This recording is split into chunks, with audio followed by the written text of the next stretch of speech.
Hello bachcho, let's see the question. The question says a survey shows that 63% of the Americans like cheese whereas 76% like apples. If X percentage of the Americans like both cheese and apples, find the value of X.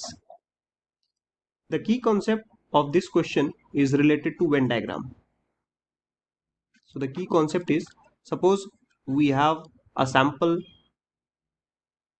space, the full sample space, just like in probability we talk about. So actually in set theory we call the same sample space as universal set, so that is represented by capital S, and inside this we can have different sets. तो ये दो set ऐसे मान लेते हैं ए और B, ये ए हो गया, ये दूसरा वाला सेट बी हो गया, और ये इनके बीच का कॉमन पोर्शन है।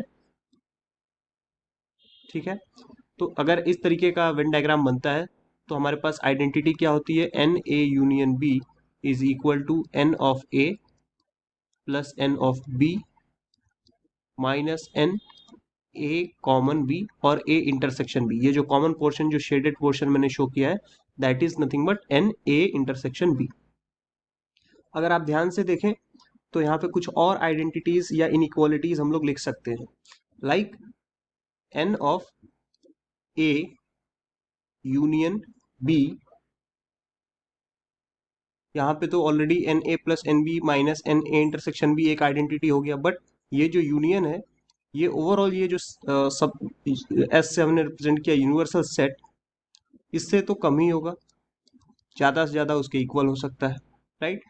Similarly n of A intersection B, ये जो वैल्यू है, क्योंकि ये कॉमन पोर्शन है तो ये एन ऑफ ए, ये जो फुल सर्किल्स है, इनसे तो कम ही होगा, राइट।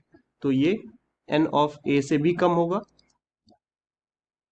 या किसी किसी केस में इक्वल हो सकता है, या फिर n of A intersection B less than और equal to n of B, क्योंकि एन ऑफ बी रिप्रेजेंट करता है इस पूरे सेकेंड सर्किल को, तो उससे तो कम ही होगा ये कॉमन पोर्शन। तो ऐसे करके बहुत सारी इनइक्वालिटीज हम लोग लिख सकते हैं, और यही की कॉन्सेप्ट इस क्वेश्चन का बेसिस है। So let's see how to solve this. So first of all we will apply the first formula, n a union b equal to n of a plus n of b minus n a intersection b।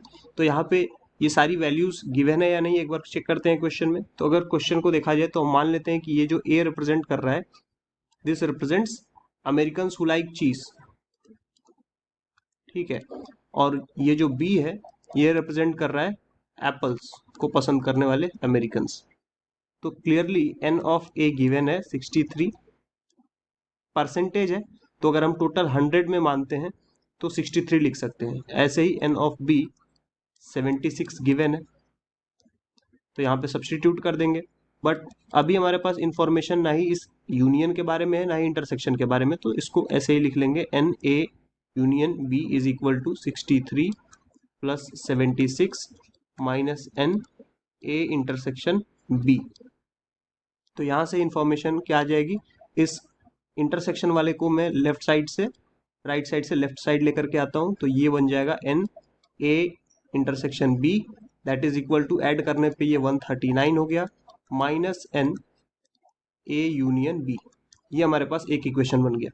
But already we know that ये जो N A union B है, इसका value 100 से ज़्यादा नहीं हो सकता, it should be less than और इक्वल टू 100, क्योंकि ओवरऑल 100 से ज़्यादा नहीं हो सकता। परसेंटेज में सभी वैल्यूज दिया हुआ था, तो हमने 100 में एज्यूम कर लिया, तो उसको 63 और इसको 76 लिख सकते थे।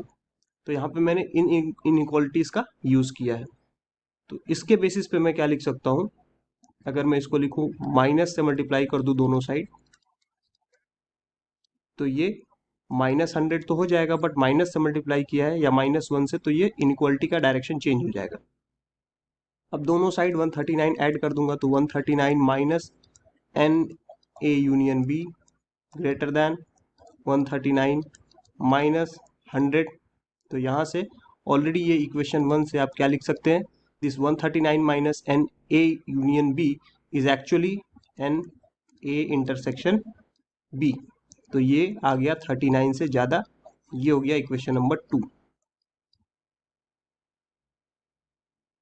So once we have got this intersection a and b that is greater than 39, तो अब हमारे पास और भी इनइक्वालिटीज थी. लाइक ये जो इंटरसेक्शन है n a इंटरसेक्शन b, ये सेट्स से ज़्यादा नहीं हो सकता. यानी कि n ऑफ a के अंदर जो एलिमेंट्स हैं या सेट a के अंदर जो एलिमेंट्स हैं उससे ज़्यादा नहीं हो सकता.